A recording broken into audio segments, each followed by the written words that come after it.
নমস্কার বন্ধুরা, রঙিন প্রজাপতি ব্লগে আপনাদের স্বাগত জানাই। আজ আপনাদের বানিয়ে দেখাবো ডিমের বড়া করে কারি সিম্পলভাবে। প্রথমে ডিমটাকে আমি ভালো করে ধুয়ে ছাড়িয়ে পেঁয়াজ কুচি, আদা বাটা, রসুন বাটা, টমেটো কুচি, সব রকম গুঁড়ো মশলা, নুন, হলুদ, জিরে গুঁড়ো, ধনে গুঁড়ো, কাশ্মীরি লঙ্কা গুঁড়ো দিয়ে ভালো করে মাখিয়ে নেব। আর দিয়ে দেবো 2 চামচ বেসন, আর তার সাথে আমি দিয়ে দেবো সামান্য একটু বেকিং সোডা।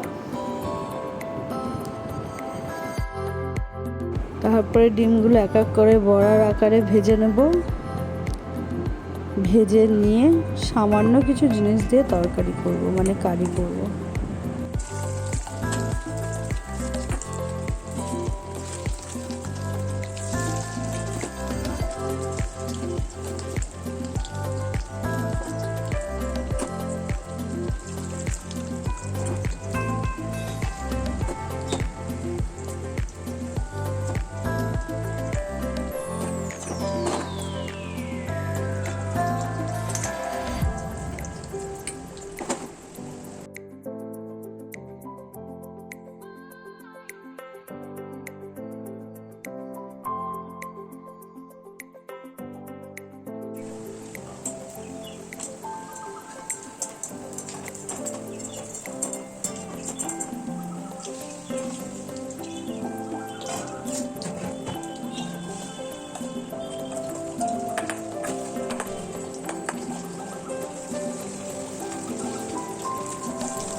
দিয়ে দিলাম তেজপাতা, একটু গোটা জিরে ও দারচিনি।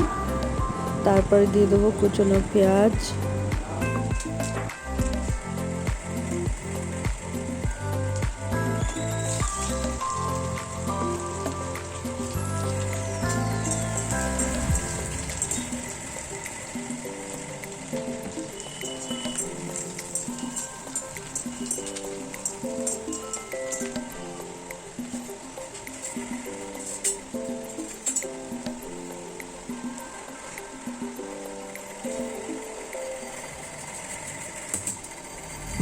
সামান্য আদা কুচি,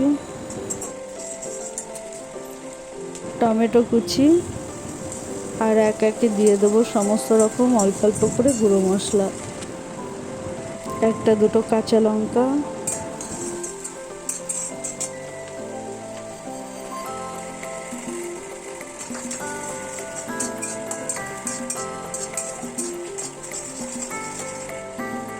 একটু স্বাদ বাড়ানোর জন্য সামান্য টমেটো সস দিয়ে দিলাম, এতে ফ্লেভারটা ভালো আসে। কারণ তেমন কিছুই দিইনি দেখলেন তো। ভালো করে কষিয়ে নিয়ে আর সামান্য একটু চিনিও দিয়ে দেবো পরে। তারপরে একটু জল দেবো, জলটা টকবক করে ফুটে উঠলেই বড়াগুলো দিয়ে ভালো করে ফুটে উঠলে একটু গুঁড়ো গরম মশলা দিয়ে বা আমার বানিয়ে রাখা যে মশলাটা আছে সেটা দিয়ে তারপরে নামিয়ে নেব। একটুখানি কচুরি মেথিও দিয়ে দেবো। আমার কচুরি মেথির ফ্লেভারটা ভীষণ ভালো লাগে, সব কিছুতে দিলে একটা আলাদা ফ্লেভার আসে, খুব ভালো লাগে।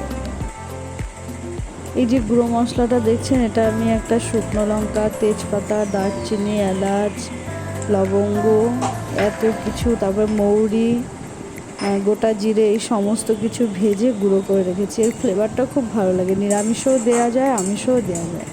হালকা একটু ছড়িয়ে দিলে খুব ভালো লাগে। এর মধ্যে অন্য কিছু মেশানো নেই, শুধু মশলাই মেশানো আছে। আর শেষে একটুখানি চিনি দিয়ে দিলাম। এবার আমি নামিয়ে নেব।